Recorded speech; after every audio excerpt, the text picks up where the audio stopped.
pense que ça peut être une bonne idée pour les personnes qui recherchent un métier dans les métiers de la communication, du design, dans des métiers créatifs.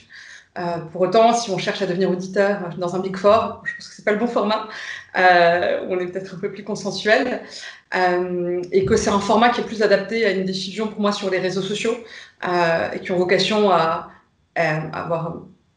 devenir viral quelque part et à aider à trouver un emploi en ayant de la visibilité. Pour autant, quand on postule dans les entreprises à des offres, je ne recommanderais pas d'avoir un CV trop original sur la forme, parce qu'on utilise pour la plupart d'entre nous les RH des logiciels qui s'appellent les ATS, et qui permettent de traiter les candidatures, et qui donc intègrent les CV dans la base, tous sur le même format, et quand le format est exotique, ça passe pas très bien. Et donc ça veut dire que les candidats, on traite leur candidature au même titre que celle des autres, mais ça aide pas beaucoup à la lecture et à faire ressortir les points intéressants de leur candidature.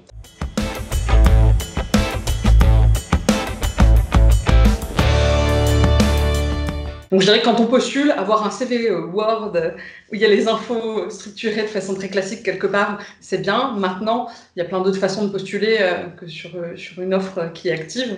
Il y a aussi, en effet, en publiant sur les réseaux sociaux, mais aussi en contactant les personnes qui nous semblent potentiellement chercher de nouveaux talents dans leurs équipes sur LinkedIn et de leur envoyer un message personnalisé avec peut-être un format atypique. Donc en fonction du canal, il faut adapter sa communication.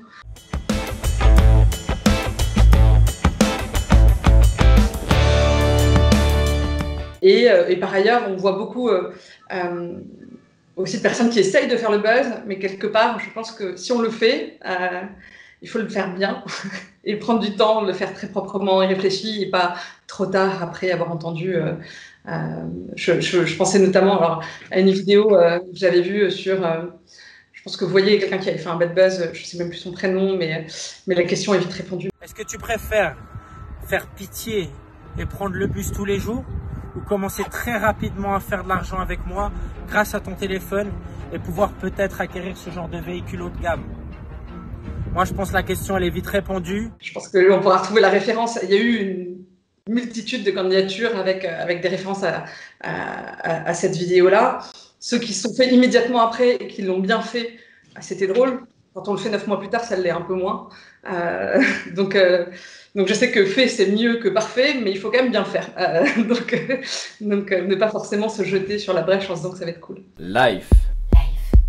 Life. Life. Life. Life.